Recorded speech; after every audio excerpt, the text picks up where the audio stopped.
여러분 안녕하세요. 주식의 소리의 소리입니다.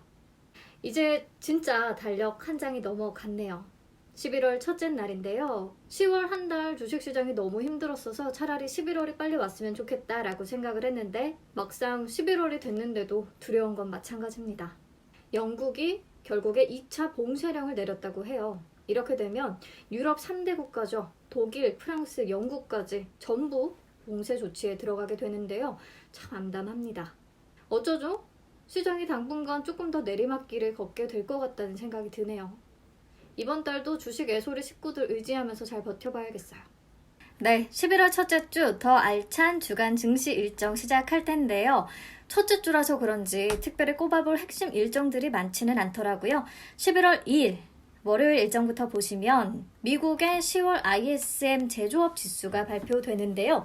4개월 연속 상승세를 보였던 지표가 이번에도 오름세를 유지할 수 있을지 확인해 봐야겠고요. 삼성 AI 포럼 2020이 열리네요.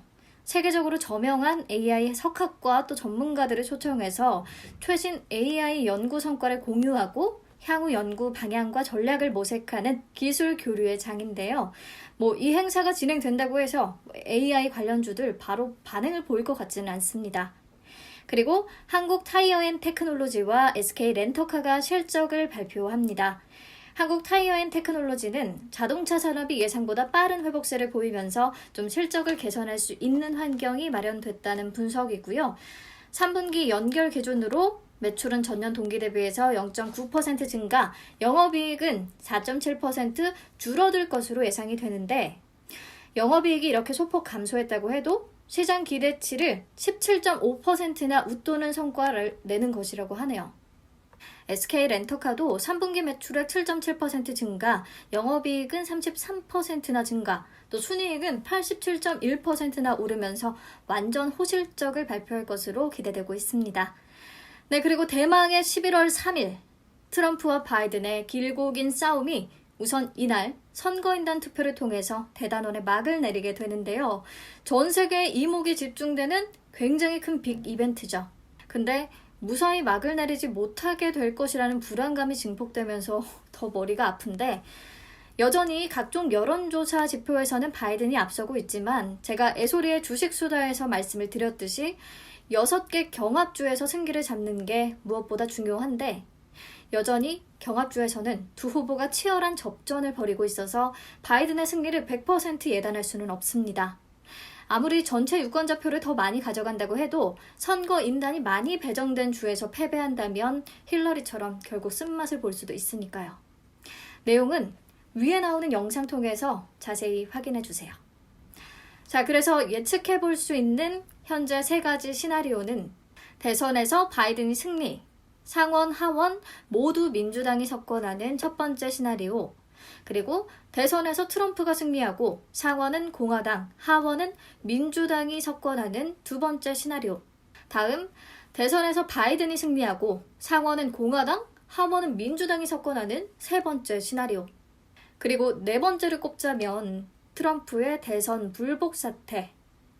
하원은 현재도 민주당이 다수당을 차지하고 있고 이번 선거에서도 마찬가지 결과가 나올 것이라는 것이 거의 100%인데 상원을 누가 차지하느냐에 따라서 결과가 또 크게 달라질 것 같아요.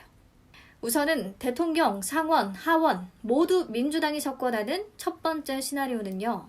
이른바 블루 웨이브라고 부르죠. 현재 가장 유력한 시나리오로 평가되고 있기는 한데 재정 확대를 통한 강력한 경기 부양, 중국과 무역전쟁 완화 등이 기대된다는 분석이에요. 하지만 바이든의 경우 법인세 증세와 또 빅테크 기업 규제, 이런 주식시장에 좀 반하는 공약들을 내세웠잖아요. 이런 부분을 상쇄할 만큼 긍정적인 효과를 가지고 올지는 또 잘 모르겠네요. 네, 두 번째. 막판 반전 드라마로 트럼프가 대통령이 되고 또 상원의 다수당 역시 지금처럼 공화당이 유지하게 되는 시나리오. 현재 시장 환경이 그대로 유지되면서 또 트럼프의 대선 불복 가능성도 사라지니까 금융시장에는 유리하게 작용할 것이다 라는 관측이 우세하기는 한데요. 길게 보면 또 너무 예측 불가능한 행동을 많이 하는 분이라서 또 모르겠네요. 그래도 좀 이렇게 되면 IT 대형 기업들이나 5G 관련주들 수혜를 받을 수 있을 것으로 보입니다. 네, 세 번째, 바이든이 당선이 되고 공화당이 상원 다수당을 차지하게 되는 시나리오. 좀 이렇게 되면 증시에 아주 불리하게 작용할 듯한데요. 자, 민주당이 추진하고 있는 재정 확대, 대규모 경기 부양책에 지금처럼 공화당이 계속해서 제동을 걸 수 있겠고요. 트럼프가 대선에 불복하면서 불확실성이 막 증폭되고 또 정치 공백이 생길 수 있어요.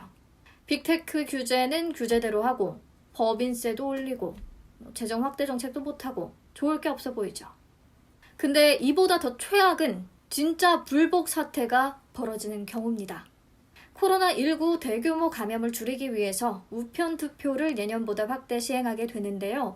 트럼프가 선거 초기부터 이 우편 투표에 대해서 불만을 제기하면서 선거 불복 가능성까지도 언급을 했었죠. 정말로 트럼프가 선거 결과에 불복한다면 적어도 한 달은 전 세계가 고통스러운 시간을 보내야 합니다. 11월 한 달간 우편 투표에 대한 재검표를 진행하고요. 만약에 이 결과조차 수용하지 못해서 12월 14일 선거인단이 실제 투표권을 행사해야 하는 날까지 결론을 내리지 못하면 마지막에는 연방 대법원에서 당선자를 결정해야 하는데요. 얼마 전 미국의 진보 성향 대법관이 별세한 뒤에 트럼프와 공화당이 에이미 코니 베럿 교수를 재빨리 후임으로 앉혔죠. 근데 이 베럿 교수는 보수 성향이에요. 그러니까 대법원 내에 지금 공화당 인사가 6명, 그리고 민주당 측이 3명이고요. 그래서 선거 결과를 뒤집기에 충분한 구도가 만들어진 상황입니다. 우리는 이 최악의 시나리오도 염두에 두고 대응을 해야 할 것 같습니다. 마지막으로 두 후보의 공약, 비교 내용 다시 한번 보시면서 산업별 영향 정리하시고요. 미 대선 내용은 여기서 마무리할게요. 네, 다시 11월 3일 일정으로 돌아가면 교촌 F&B 공모 청약이 이날부터 이틀간 진행됩니다.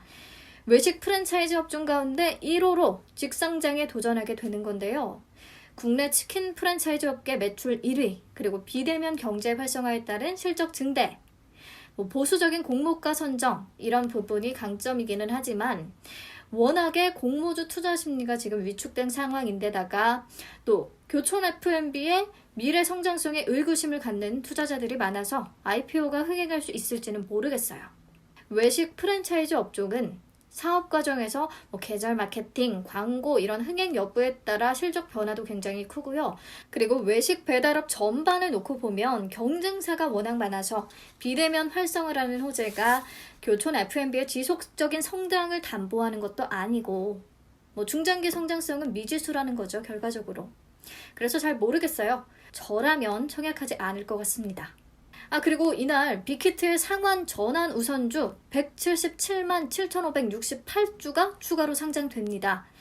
상환 전환 우선주는 투자금 상환을 요구할 수 있는 상환권과 또 보통주로 그냥 전환할 수 있는 전환권을 모두 갖고 있는 우선주인데요.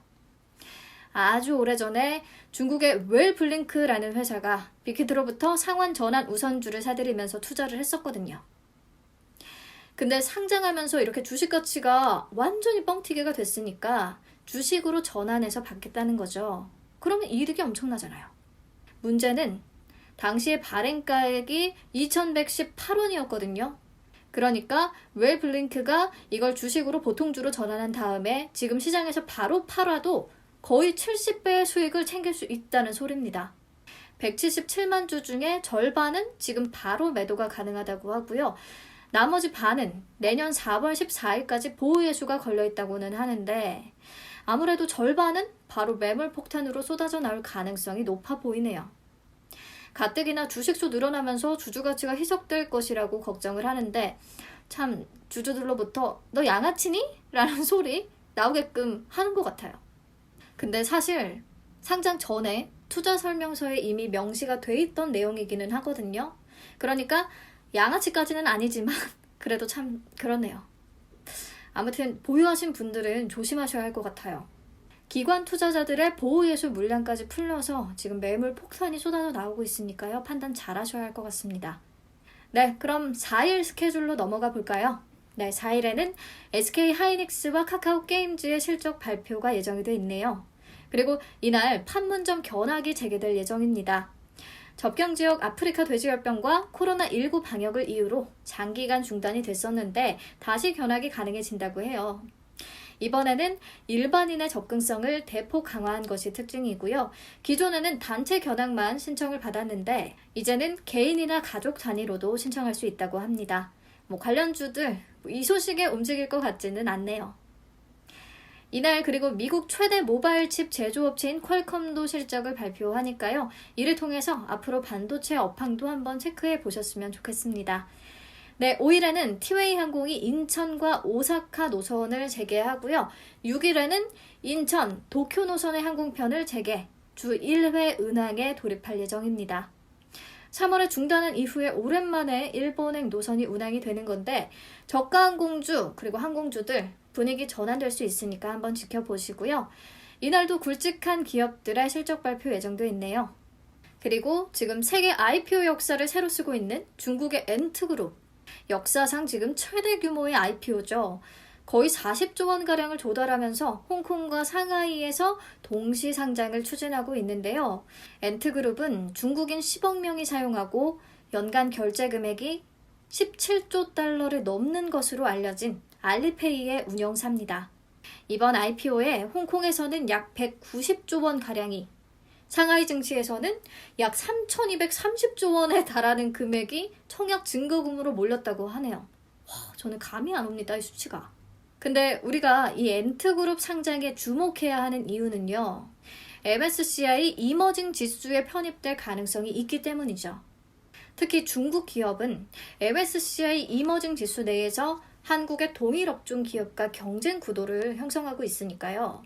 만약에 엔트그룹이 새롭게 편입이 된다고 하면 국내 관련 업종에는 타격이 불가피합니다.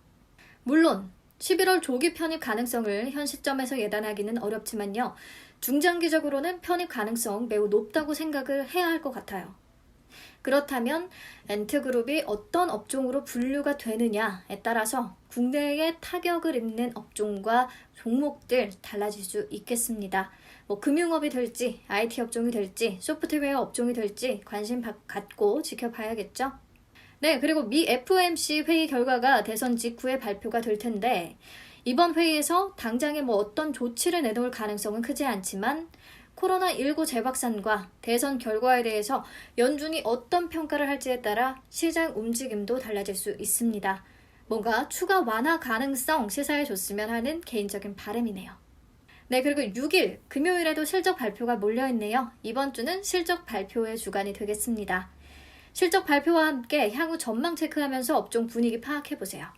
그리고 5일부터 진행되는 모비릭스의 공모 청약이 이날 마감됩니다.